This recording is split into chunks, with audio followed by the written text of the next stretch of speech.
હરી, સાંભળો ને. આજે મેં તેણી વિશે કંઈક લખ્યું છે. અરે વાહ, શું લખ્યું છે?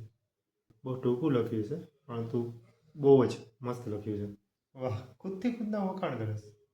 હું ખુદથી વખાણ કરું છું, તમે સાંભળીને મને કહેજો. ઓકે, તો લખેલું કંઈક એ રીતે છે કે કદાચ શબ્દો ટૂંકા પડશે એટલે એની વાતો અને યાદોને દિલમાં જ રહેવા દઉં.